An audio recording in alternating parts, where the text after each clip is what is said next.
Jadi 5 surah pertama yang diturunkan kepada Rasulullah Sallallahu Alaihi Wasallam sebagai modal dasar perubahan besar. Apa itu? Pertama Al-Alaq. Ya, Al-Alaq ini diturunkan oleh Allah untuk apa itu? Al-Alaq diturunkan oleh Allah untuk memberikan solusi atas kebodohan supaya tidak bodoh, Atas ya, betul. ya. Supaya tidak bodoh, supaya akidahnya benar, supaya akhlaknya mulia, gitu kan? Tuh, supaya bisa memperhatikan generasi penerus agar terus diajari ilmu-ilmu yang bermanfaat. Jangan sombong, harus selalu jadi orang yang mulia, gitu gak? Itu surah Al-Alaq tuh. Betul. Nah, Al-Mudathir ini perintah untuk bangkit.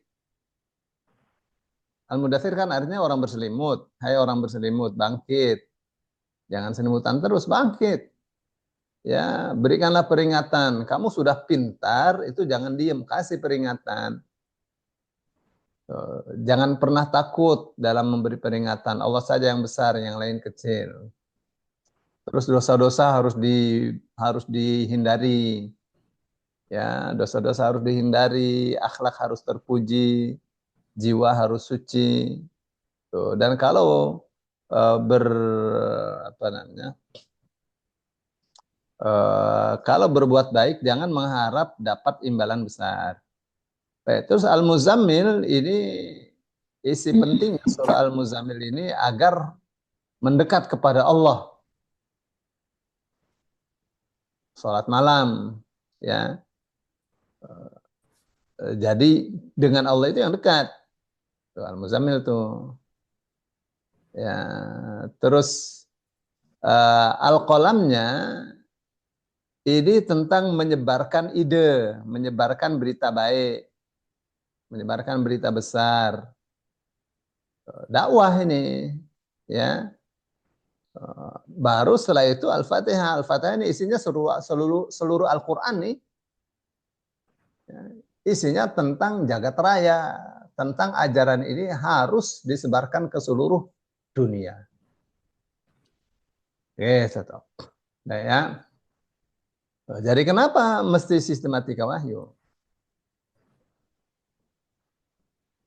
Ya, karena kita menginginkan perubahan, ya, perubahan dengan cara dan semangat yang dilakukan Rasul Shallallahu Alaihi Wasallam berdasarkan tuntunan wahyu, gitu ya.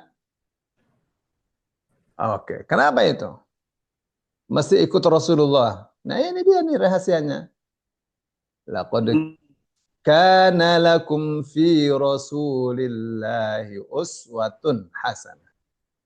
Sungguh benar-benar dalam diri Rasulullah ada suri tauladan terbaik bagi kalian. Ya. Di dalam surah Ali Imran ayat 31. Qul in kuntum tuhibbunallaha fattabi'uni yuhibbukumullahu wa yaghfir lakum dzunubakum wallahu ghafurur rahim.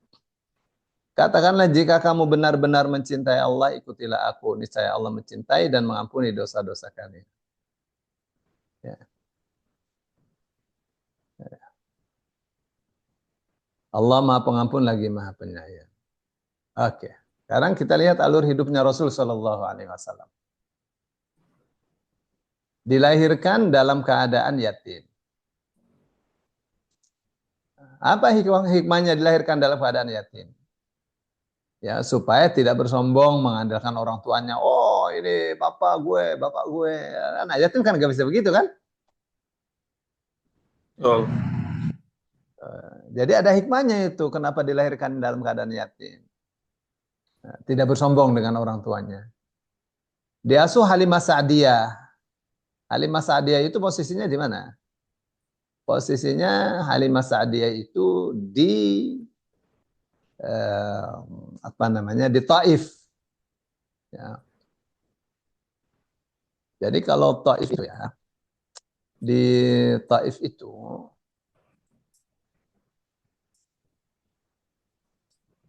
Udaranya segar di Taif tuh. Udaranya segar karena pedesaan sampai sekarang. Kayak Bogor, kayak puncak di Taif. Hmm. Udara segar, terus bahasanya lembut.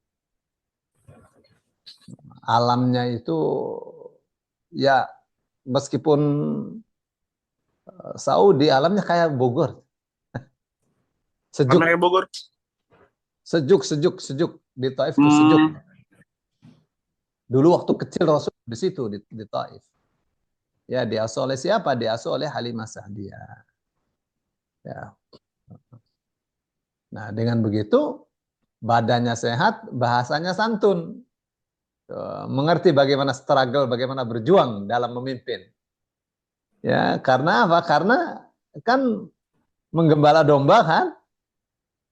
Hmm. Ya, menggembala domba itu nggak mudah itu untuk dihalau, tapi kalau bisa menggembala domba, itu menggembala manusia lebih mudah. Ya. Terus diasuh ibunya, maka beliau belajar dan menghargai perangai wanita yang baik. Diasuh kakeknya, maka beliau mengerti bagaimana bijaksana. Karena kakeknya orang yang sangat bijaksana. Ya. Diasuh pamannya Abu Talib, maka beliau pandai berniaga. Nah, diajarin jualan sama kakeknya sejak umur 12 tahun. Tuh, menikah dengan Khadijah dalam keadaan ekonomi dan jiwa sudah mapan. Nah, terakhir diasuh Allah, maka ia mengubah manusia dari kegelapan menuju terang benderang. Dari sengsara menuju sejahtera, dari mulia menuju kemuliaan yang sempurna. Oke ya. Jadi Rasul Shallallahu Alaihi Wasallam itu diasuh pamannya. Nah, sejak umur 12 tahun itu diajari berniaga, ekspor import. Hmm. Nah, menikah umur 25, berarti udah 13 tahun belajar apa namanya? Melakukan jual beli itu Rasul. Hmm. Jadi ada kerja, ada berniaga. Rasul Shallallahu Alaihi Wasallam hebat sekali. Ya, sehingga begitu menikah dengan Khadijah, itu dalam keadaan sudah mapan Rasulullah. Ekonominya sudah mapan, jiwanya sudah matang. Ya, berapa mahar yang diberikan Rasulullah buat Khadijah? 20 ekor unta. 1 miliar kan Bulan sekarang. Ronta. Dua Wow. puluh 1 miliar lah sekarang. Jadi sudah matang. Jadi mestinya ya umur 25 itu ekonomi matang. Ekonomi mapan. Jadi tidak ada salahnya. Ya, Dul itu berpikir bagaimana bisa menjadi saudagar yang kaya. Itu karena jual beli itu bagian dari sunnah Rasul Shallallahu Alaihi Wasallam. Ya, nah, itu ya. Terus setelah itu diasuh oleh ya tentu setelah itu Allah yang mengasuh kan. Ya, Allah yang mengasuh Hmm. untuk apa itu? Untuk melakukan perubahan besar. Ya, ini. Maka ia mengubah manusia dari kegelapan menuju terang, dari sengsara menuju sejahtera, dari mulia menuju kemuliaan yang sempurna. Nah, ini nih dasarnya nih. Innama bu'ithtu liutammima makarimal akhlak. Aku diutus hanya untuk menyempurnakan akhlak-akhlak yang mulia. Ya. Jadi apa tuh maknanya tuh dulu? Maknanya semua rasul, semua utusan Allah itu diutus oleh Allah untuk mengajarkan akhlak yang mulia. Ya. Nah, Rasul Shallallahu Alaihi Wasallam diutus untuk menyempurnakan ajaran itu. Ya, itu ya. Saya nggak tahu apa yang saya tulisnya untuk ini.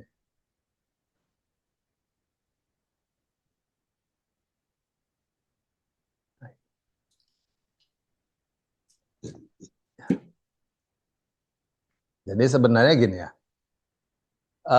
diutus untuk menyempurnakan akhlak yang mulia. Akhlak itu tiga aja. akhlak kepada Allah, akhlak kepada diri sendiri, akhlak kepada orang lain.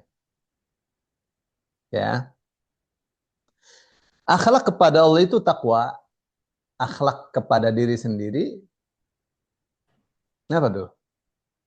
Dul, Dengar apa tuh? Kalau akhlak kepada Allah itu takwa, akhlak kepada diri sendiri itu apa tuh? Allah, takwa, akhlak kepada diri sendiri.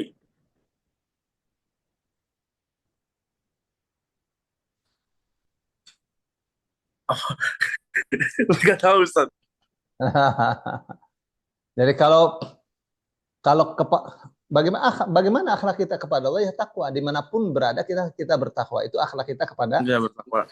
Allah. Kalau kepada diri sendiri ya itu selalu mengoreksi kekurangan.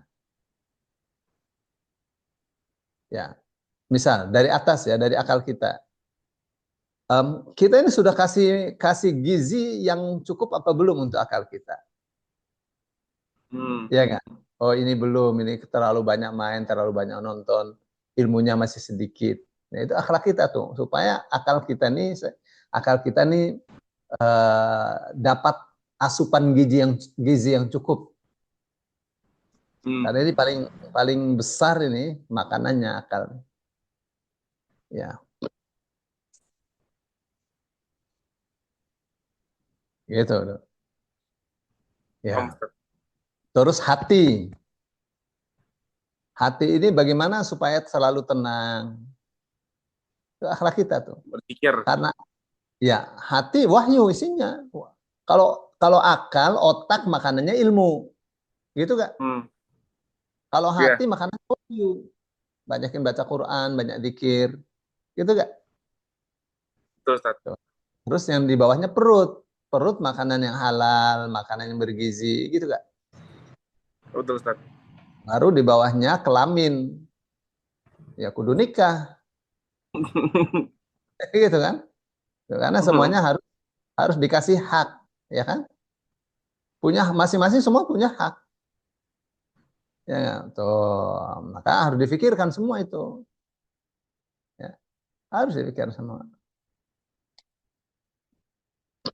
Nah, sekarang kita lihat ya. Siap Ustaz. Nabi Muhammad dilahirkan hari Senin tahun Gajah di zaman jahiliyah. Ya, kayak sekarang. Tanggal berapa dilahirkan Rasulullah? Aduh, tanggal tanggal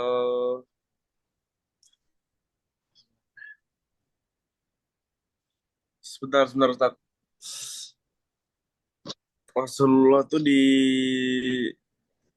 yang tahun gajah itu tahun ya, bukan tanggal ya? Oh, kan. Sabar sabar, aku ingat sabar. 12 Rabiul Awal ya? Ya, Bukan. jadi Oh ya benar. eh, lahirnya hari Senin itu ada hadisnya. Tahun gajah ada hadisnya. Kalau tanggal berapa bulan berapanya, bulan apanya nggak ada itu. Ya, jadi sebenarnya tidak ada yang tahu Rasulullah itu lahirnya tanggal berapa, bulan berapa. Ya, itu sih Dul. Ya, bisa dipahamkan? Ya, Paham ada yang Ustaz. tahu. Tapi kalau meninggalnya, wafatnya hari Senin 12 Rabiul Awal itu benar. Jadi tanggal 12 Rabiul Awal itu hari wafatnya sebenarnya. Tanggal wafat. Ya, tahun 11 Hijriah. Jadi lahir dan wafatnya harinya sama-sama hari Senin. Tuh. Tapi kalau wafatnya ketahuan tanggalnya 12 Rabiul Awal. Ya. Nah, yang lahir ini tanggal berapa, bulan berapanya gak ada yang tahu. Karena gak ada yang nyatet. Ibunya tidak nyatet, kakaknya nggak nyatet, bapaknya sudah wafat. Begitu gak?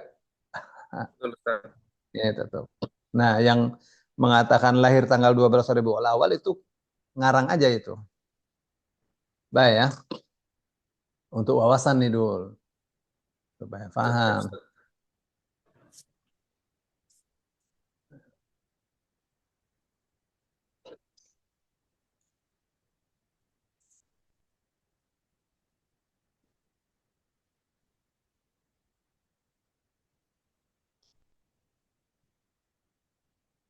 Baik. Tadi itu film itu menggambarkan keadaan masyarakat jahiliyah. Ya, yang tawaf membawa berhala, yang di pasar jualan, ya ada nipu-nipu, Iya, ada maling yang juga tuh. ya, terus yang tadi yang bayar bayar duit tuh, itu dia bayar utang.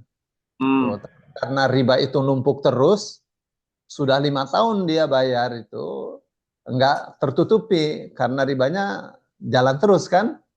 Tuh, akhirnya minta dibayar dengan anaknya. Nah, Waduh. tadi. Ya, sampai seperti itu ya. Tuh. Nah, itu yang salah satu contoh kehidupan masyarakat jahiliyah. Nyembahnya nyembah berhala. Ya. Baik, ini bermula dari keprihatinan akan gaya hidup gelap jahiliyah. Ya. Musyrik penyembahan terhadap berhala. Ya, apa saja itu musyrik? Ya, penyembahan terhadap berhala. Legalisasi free sex, poligami tanpa batas, poliandri, pakaian yang memperlihatkan aurat, dukun sebagai rujukan, pembunuhan terhadap anak-anak perempuan, perang saudara karena hal sepele, perjudian menjadi hobi, minuman keras sebagai lambang kejantanan, riba sebagai cara untuk kaya di atas penderitaan orang lain, penimbunan barang agar dijual mahal dan sebagainya. Nah, itu gambaran singkat masyarakat jahiliyah. Ya, seks bebas itu biasa. Oh, seorang lelaki punya istri sampai 13, sampai 15, sampai 20 itu biasa. Ya. Seorang seorang perempuan punya suami 4, punya suami 5, poliandri itu biasa. Poliandri. Ya. Terus yang namanya riba jalan seperti yang tadi tuh, itu satu hal yang lumrah zaman jahiliyah itu. Ya. Nah, dukun yang menjadi rujukan, mau kemana saja, mau apa saja, dukun yang jadi rujukan. Emang di Ya, zaman itu belum ada Habib, belum ada Kiai. ya adanya yang namanya musyrik, syirik gimana? Hmm. Oke ya. Oke. Nah, itu asalnya. Kemudian Rasulullah SAW bertahannuts.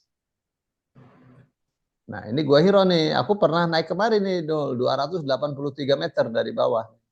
Hmm. Kemarin nih. Ini di ini tempat sholatnya Rasul nih di sini di Gua Hiro nih.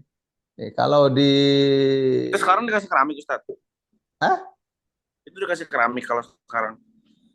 Ini bukan keramik ini. Iya ya, keramik apa adanya. Hmm. Di sini keluar turun surah Al-Alaq. Nah, ini menghadap ke sana nih pas Ka'bah ini. Pas Hmm. Ka'bah.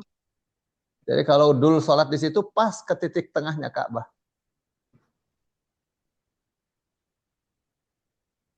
Nah, turunlah nih surah Al-Alaq. Ya, Iqra bismi rabbikal ladzi khalaq. Nah, ini yang kemarin kita terangkan. Ya, Betul, Ustaz. Iqra bacalah. Dengan membaca, maka akan tahu. Dengan tahu, dapat mengamalkan. Ya, Kak? Betul, Ustaz. Dengan membaca teks, akan mengetahui pikiran penulisnya. Dan memahami pikiran-pikiran tak tertulis di antara kalimat-kalimat dan paragraf. Dengan membaca alam, maka akan mengetahui gejala. Bacalah, maka Anda akan tahu. Pengetahuan dibutuhkan untuk menyelesaikan masalah-masalah yang timbul karena kebodohan. Ya kan? Pelajaran kita kemarin kan? Betul, Ustaz. Oke. Bismi rabbikal ladzi khalaq. Dengan nama Rabbmu yang telah menciptakan. Bacalah, carilah ilmu dengan tujuan tulus, ikhlas karena Allah.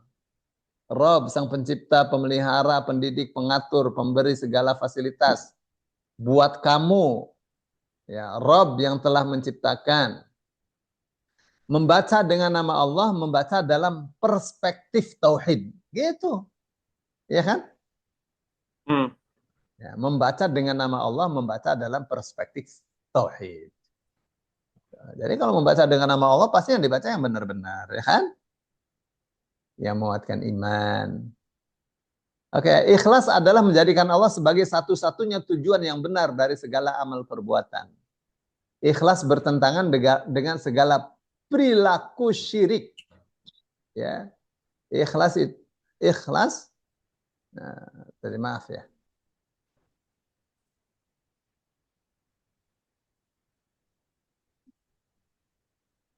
Ikhlas bertentangan dengan segala perilaku dan praktek yang tidak terpuji dan tidak diridhai Allah. Sebagai kesimpulan tuh. Oke, contoh perbandingan cara membaca. Oke, Dul. Oke, Ustaz. Ya. Sekarang kita membaca ya. Membaca tanpa iman, membaca dengan iman. Tanpa iman, gempa terjadi karena pergeseran lempengan bumi. Kalau dengan iman, gempa terjadi karena maksiat. Angin ribut, puting beliung karena perubahan cuaca. Dengan iman, angin ribut, puting beliung karena maksiat. Banjir karena tanggul jebol, hujan terlalu lama, perlu dialihkan dan sebagainya. Banjir karena maksiat, hujan terlalu lama, perlu berdoa. Itu tuh. Bedanya membaca dengan tauhid dengan iman dan tidak dengan iman. Ya. Contoh kasus, banjir zaman Nabi Nuh alaihissalam, angin tornado zaman Nabi Hud, gempa zaman Nabi Soleh, jebolnya bendungan Ma'rib. Kaum Lut Ya. termasuk nggak, Ustaz? Termasuk ini contoh aja, contoh kasus. Ini semuanya karena maksiat kan? Banjir zaman Nabi Nuh karena menyembah berhala. Angin tornado zaman Nabi Hud juga menyembah berhala. Gempa zaman Nabi Soleh menyembah berhala, terus menyembelih onta mukjizat ya. Jebolnya bendungan Ma'rib. Ya. Jadi itu bendungan terkuat seluruh dunia tapi jebol. Ya, karena perbuatan maksiat. Nah, ini sebagai rujukannya surah Ar-Rum ayat 41-42. Zaharul fasadu fil barri wal bahri bima kasabat aydin nasi liyudhiqahum ba'dalladzi 'amilu la'allahum yarji'un. Telah tampak kerusakan di daratan dan di lautan karena ulah tangan manusia yang tidak bertanggung jawab. Ya, untuk apa? Untuk merasakan kepada mereka sebagian akibat dari perbuatan mereka agar mereka kembali kepada jalan yang benar. Qul siru fil ardi fanzuru kaifa kana aqibatul ladzina min qabl kana aktsaruhum musyrikin. Katakanlah Muhammad, lakukan perjalanan di muka bumi, lihatlah bagaimana akibat dari orang-orang sebelumnya. Ya, kebanyakan mereka adalah orang-orang musyrik. Surah Ar-Rum. Ini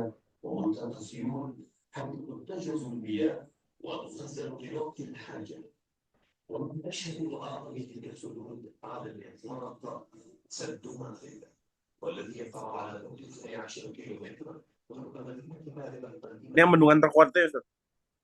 Ini bendungannya ini, bendungan terbesar terkuat sedunia ini, jebol tuh.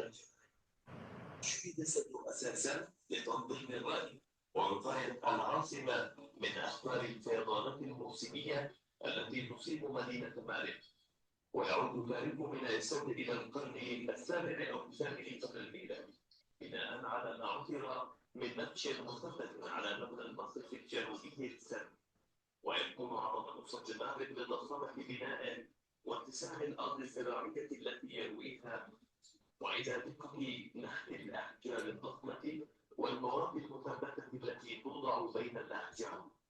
كما ظهرت العبقرية للإنسان اليمني في الجانب الهندسي الفريد في عملية البناء وتصفية المياه عبر قناة الري. هذه العوامل وغيرها تجعل هذا السد أضخم مشروع إغوائي واقتصادي أقيم في العصور القديمة قاطبة. فكانت القوانين من العمر الطويل يتصدع بين الحين والآخر لأسباب عديدة منها السيول الكبيرة والفيضانات والطمي والزلازل والقحط والانتفاضات. وإلى أن التفجر الأكبر والأخير لم يكن عاديا بل كان خارقا للعادة وكارثة كبرى جرت منشآت الجنتين وجعل شبه نظام الري بأكمله فتغيرت صورة الحياة في تلك الأرض التي أرسل الله عليها سيل العام كما ورد ذلك في القرآن الكريم فكان سبب في التفرع وحدوث موجات الهجرة والنزوح لأهل اليمن باتجاه الشمال فشكلت تلك الحادثة أكبر موجة من الهجرة الخارجية في تاريخ اليمن القديم.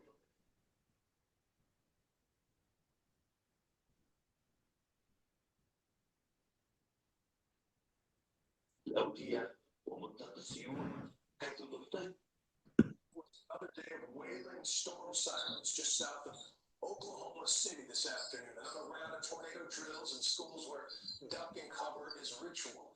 But there was nothing routine about this twister. One so big it erased entire sections of the city of Moore. Like an atmospheric chainsaw, ripped apart a number of crowded schools and pushed the death toll to the highest point in this town's stormy history. For perspective, this is video shot by a resident named Jason Legere as the massive funnel cloud, dark with debris, approached. Now take note of his house there and those trees as Jason heads underground for 2 loud and what must have been very intense hours. And then imagine emerging into a whole new reality. House, trees, gone. Neighborhood, gone.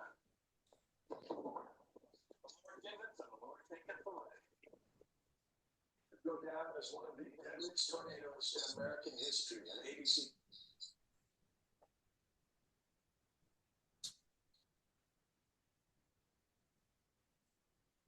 Another day of wailing storm sirens.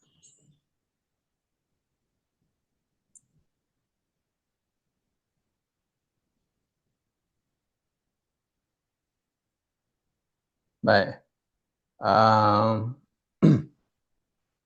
Itu contoh ya, dulu contoh ya, contoh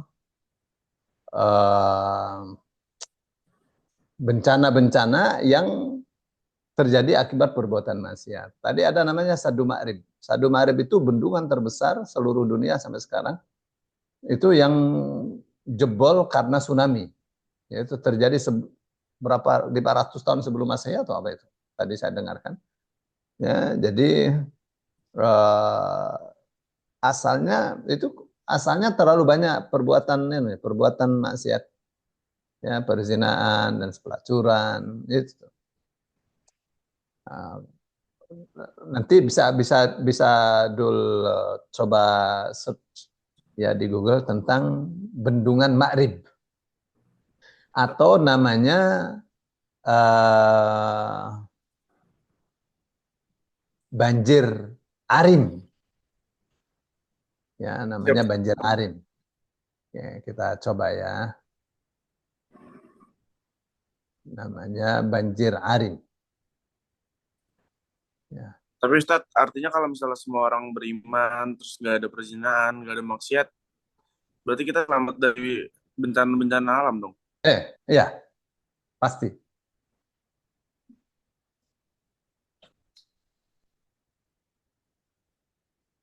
Nih, seperti kaum Saba dan banjir Arim. Tampak? Ya, Nampak, Ustaz? nanti dicoba itu ya. Seperti apa banjir Arim? Ada dalam Al-Quran ini tercatat. Apakah ada tugas lagi, Ustaz? Ya, tentang kaum Saba dan banjir Arim ya. Kaum apa, Ustaz? Kaum Saba. Siap, Ustaz. Kaum Saba dan banjir Arim. Ya, itu aja. Siap, Ustaz. Yang detail ya.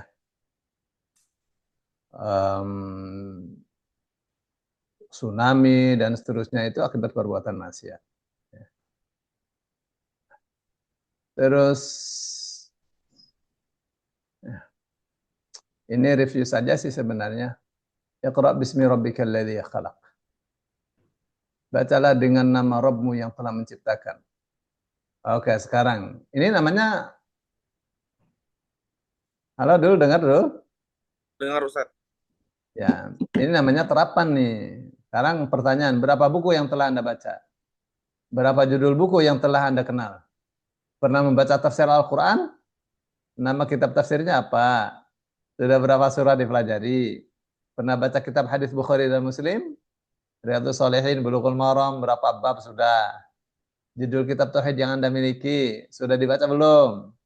Pernahkah Anda menciptakan sesuatu yang berguna bagi masyarakat banyak? Itu tuh pertanyaan-pertanyaan dari Iqra bismi rabbikal ladzi khalaq tuh. Ya Allah. Jadi dul kalau Iqra bismi rabbikal ladzi khalaq ini pertanyaannya ini. Ya, kalau ditanya berapa benar kan? Benar Ustaz. Gitu. Tuh, baru namanya faham. Jadi bukan sekedar dibaca terus dapat pahala, enggak. Dibaca untuk direnungkan, gitu enggak? Betul, Ustaz. Oke, sampai di sini dulu ya. Bisa lagi. Siap, Ustaz. Udah jam 9.10. Untuk tugasnya disuruh ngapain Ustaz? Disuruh kayak merangkum mengenai mereka atau Banjir Arim aja. Kaum Saba dan Banjir Arim. apa? Tentang mengapa? Apa perbuatan atau gimana? Iya, jadi kaum Saba itu siapa? Banjir Arim itu apa? Apa sebabnya? Oke, siap Ustaz. Ya, sejarahnya ya. Singkat-singkat aja. Siap, Ya, Ustaz. kaum Saba itu ada di Yaman misalnya. Tuh, Banjir Arim itu sejenis misalnya tsunami. Siap, Ustaz. Tsunami lah itu. Ya, atau lebih besar daripada tsunami. Nah, kenapa bisa terjadi seperti itu? Bagaimana Al-Quran berbicara tentang banjir arim? Karena ada Siap, di Ustaz. Quran itu namanya Sailal Arim. Banjir arim. Kalau kita ya tsunami. Ya, itu aja ya tugasnya. Gitu. Siap, Ustaz. Oke, alhamdulillahirabbil alamin. Subhanakallahumma bihamdika asyhadu an la ilaha Asyhadu illa an anta la ilaha Assalamualaikum warahmatullahi wabarakatuh. Waalaikumsalam warahmatullahi wabarakatuh. Terima kasih Ustaz. Sama.